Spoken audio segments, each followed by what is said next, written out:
और इसकी उम्मीद पूरी की जा रही है। देखते हैं, वो तो 10 जुलाई को ही पता चलेगा, लेकिन उससे पहले थोड़ी सी नजर डाल देते हैं इस सिलेबस पे, इस पैटर्न पे, क्योंकि लगभग इस सिलेबस एनालिसिस का वीडियो बनाए मुझे भी इस चैनल पे लगभग 2 साल हो गए, 2 साल समथिंग, 2 साल पहले बनाया था, तो विद्यार्थियों को ढूंढने में दिक्कत आती है, तो ये थोड़ा सा एक आप लोगों के लिए सुविधाजनक रहेगा। देखो, यदि 2 परीक्षाओं का ही पैटर्न रहता है तो मैंने यहाँ पे दोनों को साथ में ले लिया है ताकि तुलनात्मक आप समझ पाओ। लेवल 1 और लेवल 2 दोनों की बात करूंगा मैं। पहले यहाँ पे जो मैंने लिया है वो लेवल 2 का लिया है, तो ये वाली जो स्लाइड है वो लेवल 2 के लिए है। यदि यहाँ पे देखोगे आप तो मैंने रीट मेंस लिखा हुआ है, और यहाँ पे देखोगे आप तो रीट प्री लिखा हुआ है। अब रीट प्री यानी कि एक क्वालिफाइंग टेस्ट होता है, इसमें नेगेटिव मार्किंग नहीं होती है। इस चीज को अपने दिमाग में बिल्कुल अच्छी तरीके से क्लियर कर लेना।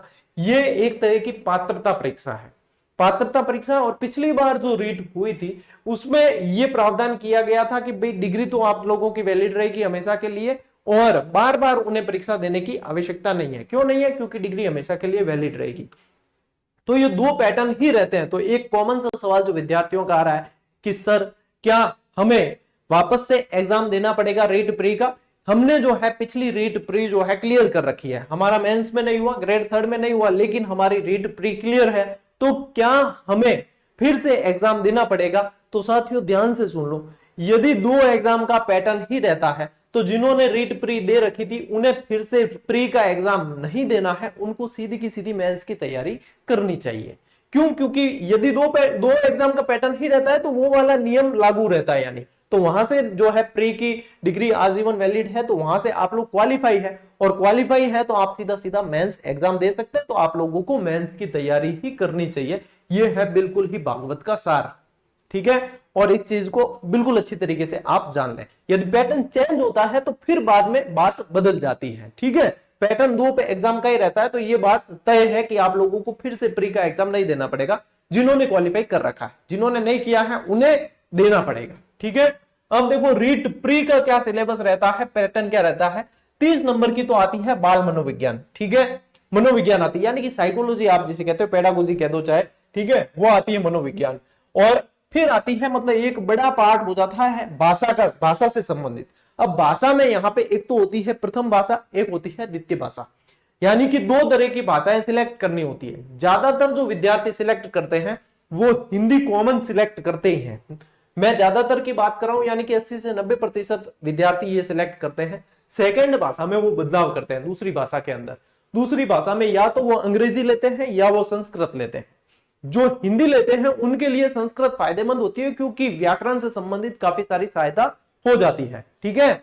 तो यहाँ पे भाषा जो है, भाषा प्रथम भी 30 नंबर की और भाषा द्वितीय भी आप लोगों के 30 नंबर की होती है। यानी कि ये वाला जो पार्ट हो गया, ये हो गया आपके 90 नंबर का, ठीक है, 90 मार्क्स का हो गया।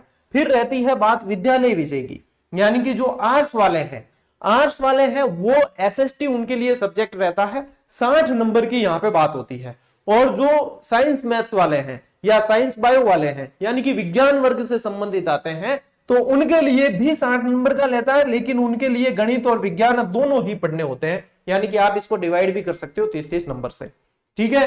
तो ये तो है प्री का पैटर्न।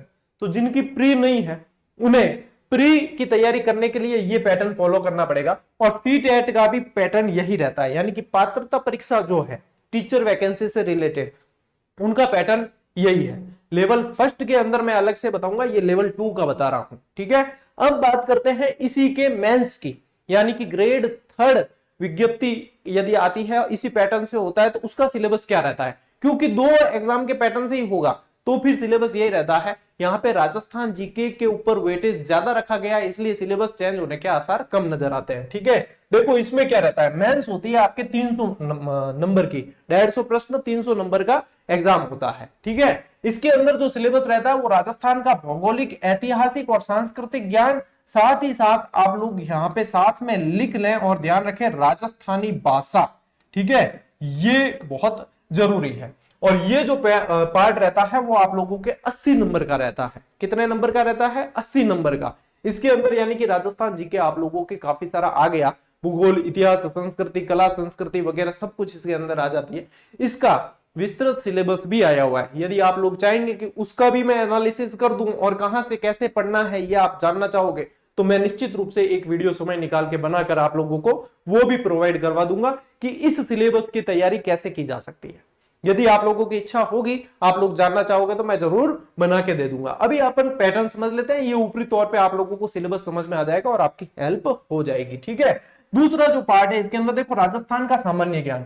ये जब ये सिलेबस आया था तो अलग से जोड़ा गया था, जब विस्तृत सिलेबस नहीं आया तो ये कौतूहल का विषय था कि अब इसमें क्या है, और विस्तृत सिलेबस आया तो इसमें बहुत सारे टॉपिक दे दिए, जैसे कि आप लोगों के प्रतीक चिन्ह और ये जैसे मंदिर वगैरह वो भी सब इसके अंदर डाल दिए थे, खेल खिलाड़ी वगैरह बहुत सारी चीजें इसके अंदर आ गई थी। तो ये आ गया, साथ ही साथ शैक्षिक परिदृश्य यानी कि जितनी विद्यार्थियों से संबंधित योजनाएं वगैरह और अलग अलग पार्ट है वो सारे के सारे इसके अंदर आ गए। आरटी भी इसके अंदर आ गया, निःशुल्क एवं अनिवार्य बाल शिक्षा अधिनियम वो भी इसके अंदर डाला गया, और सामयिक विषय यानी कि समसामयिकी भी, करंट अफेयर्स भी राजस्थान का इसी के अंदर डाला गया, और ये पार्ट आप लोगों के 50 मार्क्स का कर दिया गया था। ठीक है, 50 नंबर का ये पार्ट कर दिया गया था, ये नंबर 2 पार्ट। अब देखो आगे विद्यालय विषय यानी कि लेवल 2 जो शिक्षक लगते हैं उन्हें 6 से 8 तक विद्यालय विषय पढ़ाने होते हैं, और सभी अलग अलग विद्यालय विषय से संबंधित होते हैं। जैसे कि साइंस वाले जो होते हैं वो मैथ साइंस पढ़ाते हैं, है ना, हिंदी वाले हिंदी पढ़ा लेते हैं, संस्कृत वाले संस्कृत पढ़ाते हैं, और उर्दू वाले उर्दू। तो इनके लिए विद्यालय विषय, तो विद्यालय विषय का अलग अलग सिलेबस इसका पहले से आ रखा था। ठीक है, विद्यालय विषय जो है वो देखो सबसे बड़ा पार्ट है, 120 मार्क्स का विद्यालय विषय का पार्ट है, जिसका जो विद्यालय विषय रहा है उससे संबंधित उसको उसकी तैयारी करनी होती है। यहां पे आ जाता है शैक्षणिक रीति विज्ञान। शैक्षणिक रीति विज्ञान से मतलब क्या है, शिक्षण विधियां। क्या मतलब है, शिक्षण विधियां, सीधा सीधा यही है। अब शिक्षण विधियां जो जिसका जो विद्यालय विषय रहा है उससे संबंधित शिक्षण विधियां उसे याद करनी होती है, वो 20 मार्क्स का है। ठीक है, ये पार्ट 20 नंबर का है। शैक्षणिक मनोविज्ञान इसमें दे रखा है यहाँ पे, वो 20 नंबर का है, और इसके अलावा सूचना तकनीकी आईटी से संबंधित 10 नंबर का ये सिलेबस भी है। तो ये रीट मेंस का यानी कि ग्रेड 3 जो अध्यापक भर्ती है उसका सिलेबस, 2 एग्जाम वाले जो पैटर्न से हुआ था प्री और मेंस, उसमें मेंस का सिलेबस ये था और प्री का सिलेबस ये था L2 के लिए।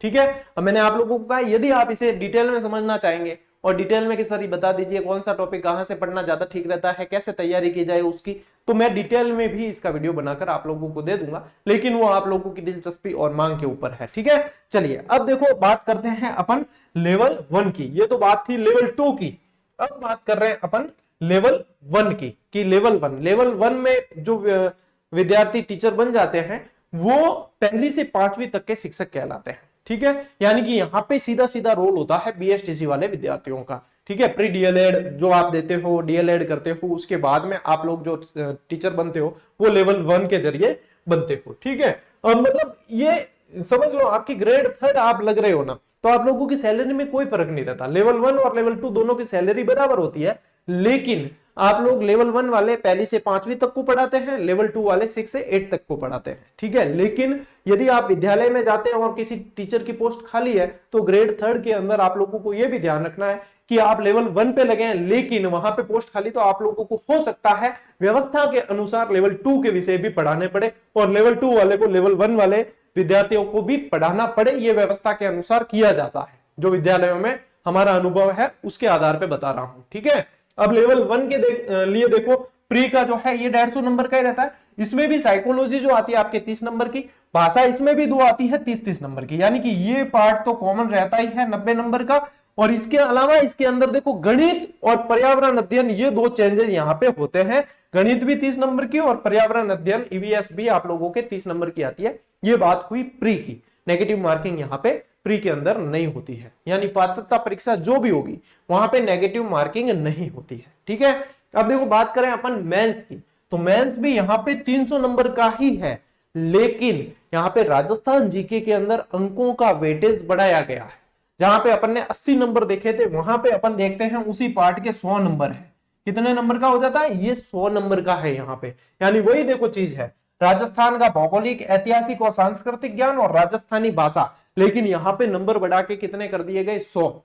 और यही चीज जो यहाँ पे वहां 50 नंबर की अपन ने देखी, वही राजस्थान का सामान्य ज्ञान, शैक्षिक परिदृश्य, निःशुल्क एवं अनिवार्य बाल शिक्षा का अधिनियम और सामयिक विषय, ये यहाँ पे हो गया 80 नंबर का।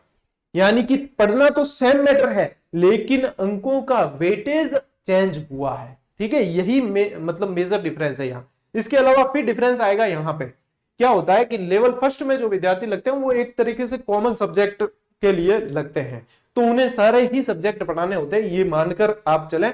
इसलिए यहाँ पे सारे विद्यालय विषय, यानी कि विद्यालय विषय के अंदर आपके हिंदी, इंग्लिश, गणित वगैरह सब जो है इनको बांट रखा है और उसके अनुसार यहाँ पे ये चीज दे रखी है। ऐसे के ऐसे यहाँ पे आप लोगों के 40 मार्क्स जो है शैक्षणिक रीति विज्ञान के, लेकिन ये भी 8-8 नंबर में डिवाइड है, विषय के अनुसार 8-8 नंबर के अंदर डिवाइड किए हुए हैं। ये मैंने यहाँ पे जोड़ के बता दिया ताकि आप लोगों को समझने में आसानी रहे कि 50 नंबर जो है विद्यालय विषय से संबंधित है और शैक्षणिक रीति विज्ञान यानी कि शिक्षण विधियों के 40 नंबर है।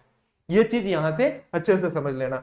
और शैक्षणिक मनोविज्ञान की बात करें तो वो 20 नंबर का ही है यहाँ पे कॉमन, और सूचना तकनीकी फिर ये कॉमन, यानी कि डिफरेंस आएगा आप लोगों के यहां से, और डिफरेंस है यहाँ के वेटेज में लेवल 1 वालों के लिए, अंकों के भार के अंदर डिफरेंस है। बाकी जो है यदि आप देखोगे तो ये सेम है, ये नीचे के दोनों सेम है, यहाँ पे अंतर आता है, लेकिन अपन शिक्षण विधियां पढ़ते हैं तो वो समान ही रहती है। शिक्षण विधियां लगभग प्रश्न भी मिलते जुलते ही रहते हैं।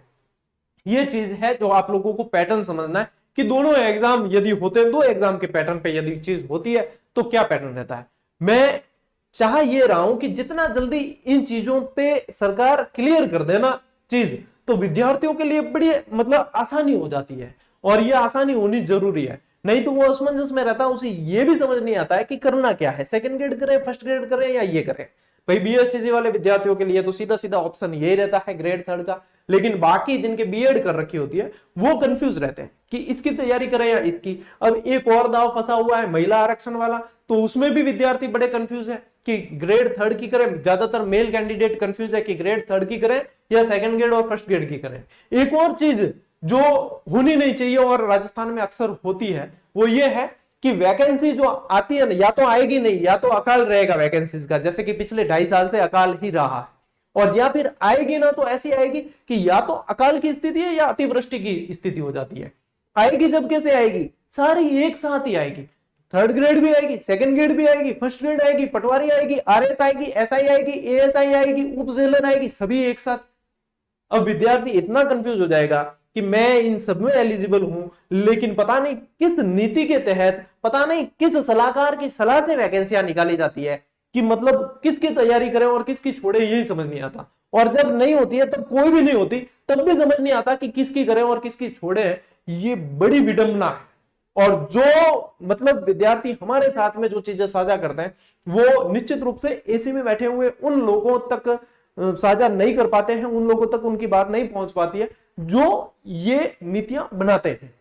जबकि ये चीजें जो है टीचर से जितने विद्यार्थी कनेक्टेड रहते हैं, जितनी वो भावनाएं शेयर कर पाते हैं, उसके आधार पे यदि कभी भी कोई ऐसे फैसले लिए जाए, मैं नहीं कह रहा मुझे शामिल किया जाए, मैं कह रहा हूं किसी भी 2-4 विद्वान शिक्षकों को शामिल कर लिया जाए, तो वो कम से कम विद्यार्थियों से जुड़ी हुई सलाह दे कि भाई विद्यार्थी इस चीज में ज्यादा खुश होते हैं, ज्यादा उनके लिए बेनिफिशियल रहता है। ये चीजें यदि की जाए ना, तो मैं फिर निश्चित रूप से कह सकता हूं कि हमारा राजस्थान जो है अब सही दिशा में व्यवस्थित तरीके से आगे बढ़ रहा है।